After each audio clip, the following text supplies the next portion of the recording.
जय श्री श्याम दोस्तों। आज हम आपको बताएंगे कि महाभारत में दुर्योधन ने कर्ण का साथ क्यों दिया था और फिर युद्ध क्षेत्र में कर्ण ने दुर्योधन से यहां तक कह दिया था कि दुर्योधन जब तक मेरी आखिरी श्वास है मैं आपका साथ देता रहूंगा।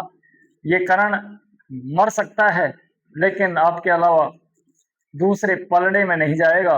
उसका एक कारण था कि जब उस पंचाली का द्रौपदी का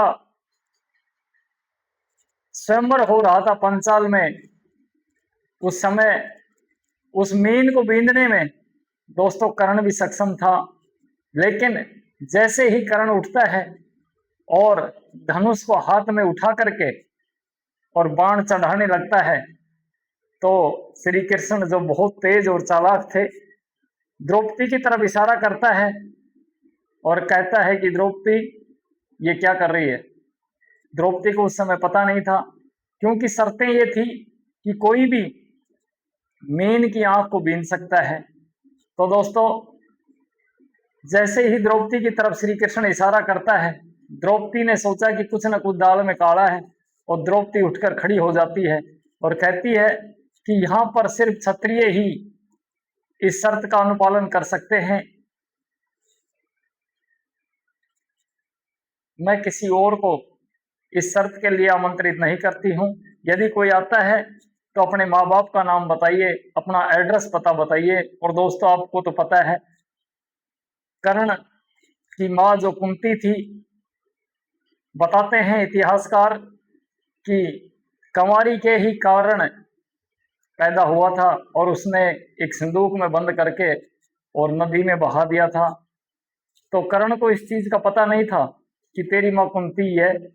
इस बात से कर्ण बहुत आहत हुआ और दुर्योधन अपने उस मित्र को इस स्थिति में देख करके और कहता है कि भाई आप चिंता ना करें, मैं आज ही घोषणा करता हूं ये क्षत्रिय है और मैं एक अंग देश होता है उसका राजा बनाने की घोषणा करता है कि मैं आज ही कर्ण को अंग देश का राजा घोषित करता हूं। तो अब बताइए, अब ये क्षत्रिय हुआ और अब तो बीन सकता है। लेकिन दोस्तों वो कई शर्तें जो द्रौपदी ने लागू की थी उसमें वो खरा नहीं उतर पाता है क्योंकि कई कारण थे और इधर श्री कृष्ण चाहते नहीं थे कि कर्ण इस कार्य को करे क्योंकि अर्जुन उस समय अच्छा तीरंदाज था, चारों तरफ उसकी जय जयकार थी, उनका नाम था।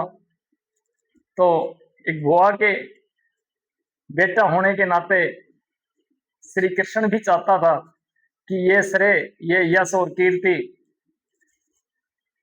अपने भाई अर्जुन को ही मिले। तो दोस्तों ये कारण था कि उसी दिन से कर्ण ने एक शर्त की थी कि मैं मेरे मरते दम तक कौरवों की रक्षा करता रहूंगा और मेरे मित्र दुर्योधन के हर आदेश का पालन करूंगा।